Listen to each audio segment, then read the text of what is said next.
Ngin empen kenia kajing mut namar gitip kajing git kajo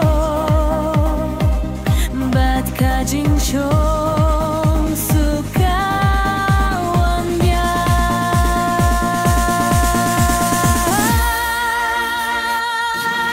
ngini yakmen snabah kajing git ngini arwai da kajing git hakadonu